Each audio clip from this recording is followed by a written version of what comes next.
तर मुंबईतल्या 6 लोकसभा मतदारसंघांवर भाजपच्या केंद्रीय नेतृत्वाचं विशेष लक्ष आहे।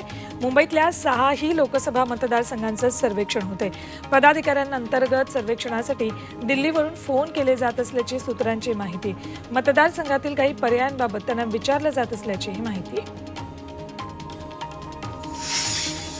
लोकसभा निवडणुकीआधी राज्यातील प्रशासनात मोठे बदल केलेत। राज्यातील 7 IAS अधिकाऱ्यांच्या बदल्या केल्यात। पुणे विभागीय आयुक्त सौरभ राव यांची बदली करण्यात आली आहे। त्यांची सहकार आयुक्तपदी नियुक्ती केली।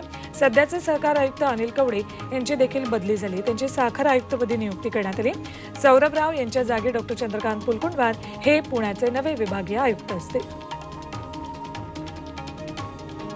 पंतप्रधान नरेंद्र मोदी आज गोवा दौऱ्यावर आहेत। त्यांनी गोव्यात ONGCची सर्व्हायव्हल सेंटरचं उद्घाटन केलं, तर कोट्यवधींच्या विकास कामांचं भूमिपूजन आणि लोकार्पणही ते या दौऱ्यात करणार आहेत। अमृत नोनी आर्थो प्लस ये एक प्रूवन फॉर्मूला है। इसमें मौजूद नोनी फल के गुण और आयुर्वेदिक जड़ी बूटियां शरीर को जरूरी पोषक तत्व देने के साथ साथ हड्डियों और जोड़ों के घिसने, उनमें होने वाले सूजन और दर्द को रोकने में मदद करता है। दर्द मुक्त जीवन के लिए अमृत नोनी आर्थो प्लस।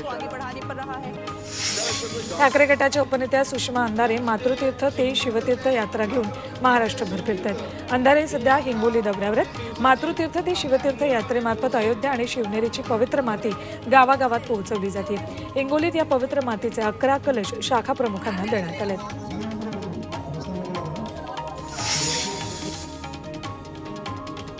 भाजप आमदार नितेश राणे यांच्या वक्तव्याचे मालेगावात पडसाद उमटलेत। मालेगावात वीज चोरी करून तो पैसा लव्ह अँड लँड जिहादसाठी वापरला जातोय असं वक्तव्य नितेश राणेंनी केलं होतं।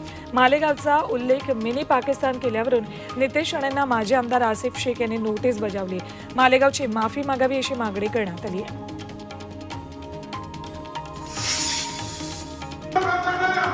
शरद पवार गटाचे प्रदेशाध्यक्ष जयंत पाटील सध्या सातारा दौऱ्यावर। लोकसभा निवडणुकीच्या पार्श्वभूमीवर जयंत पाटील सध्या साताऱ्यात विजय निश्चित मेळावे घेत आहेत। मेळाव्यादरम्यान त्यांनी भाजप आमदारांना केलेल्या गोळीबार आणि वक्तव्यावर जोरदार टीका केली।